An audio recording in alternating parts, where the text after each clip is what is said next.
सर्वधर्मान् परित्यज्य मामेकां शरणं व्रज अहम त्वा सर्वपापेभ्यो मोक्षयिष्यामि मा शुचः। अर्थात सभी धर्मों कर्तव्यों को त्याग कर मेरी शरण में आ जाओ, मैं तुम्हें सभी पापों से मुक्त कर दूंगा और तुम्हें मोक्ष प्रदान करूंगा। शोक मत करो। ये श्लोक हमें ये सिखाता है कि जब हम ईश्वर पर पूर्ण विश्वास रखते हैं और अपनी चिंताओं को उनके हाथ में सौंप देते हैं तो वे हमारे लिए सबसे अच्छा ही सोचते और करते हैं। हमें सिर्फ अपने कर्म करते रहना है और भगवान पर भरोसा रखना है।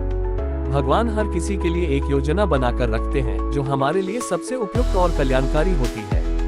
अर्पित एक युवा उद्यमी है जो एक छोटे से शहर में रहता है।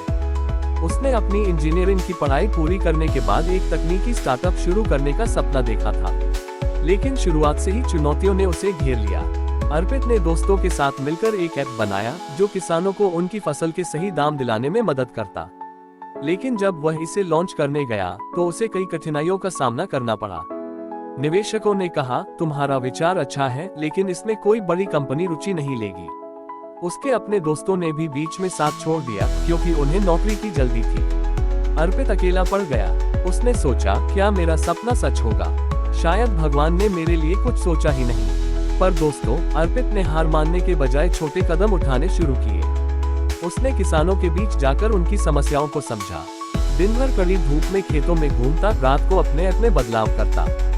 वह अपना बचा कुचा पैसा सवर और ऐप की मार्केटिंग में लगाता रहा, लेकिन महीनों तक कोई सफलता नहीं मिली। लोगों ने कहा, इससे कुछ नहीं होगा, नौकरी ढूंढ लो। एक दिन एक बड़े किसान मेले में अर्पित ने अपने ऐप का प्रदर्शन किया।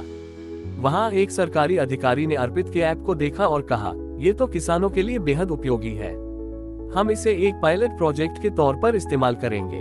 अर्पित के काम को सरकारी समर्थन मिला। अब उसका ऐप न सिर्फ उसके राज्य में बल्कि दूसरे राज्यों में भी मशहूर हो गया। धीरे धीरे निवेशकों ने उसमें रुचि दिखानी शुरू की। 2 साल बाद अर्पित का स्टार्टअप लाखों किसानों को फायदा पहुंचा रहा था। उसकी कंपनी ने राष्ट्रीय स्तर पर पहचान बनाई। जो लोग कभी उसे सलाह देते थे कि वह नौकरी कर ले, वे अब उसकी कंपनी में काम करने के लिए आवेदन दे रहे थे। एक इंटरव्यू में अर्पित से पूछा गया, जब आप अकेले और हताश थे तो आपने हार क्यों नहीं मानी? अर्पित ने कहा, शुरुआत में मुझे लगता था कि भगवान ने मेरे लिए कुछ नहीं सोचा, लेकिन आज समझ में आता है कि वह मुझे संघर्ष और धैर्य से मजबूत बना रहे थे। भगवान का समय अलग होता है, हमें बस मेहनत और विश्वास बनाए रखना चाहिए। आज के परिप्रेक्ष्य में ये कहानी हमें सिखाती है कि भगवान ने हर किसी के लिए एक योजना बनाई है, लेकिन हमें सही समय पर उसका फल मिलता है।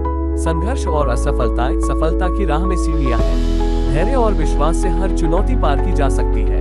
अर्पित की तरह अगर आप भी संघर्ष कर रहे हैं तो इसे भगवान की योजना का हिस्सा समझें। सही समय आने पर आपकी मेहनत जरूर रंग लाएगी। भगवान आपके लिए भी कुछ बड़ा सोच रहे हैं।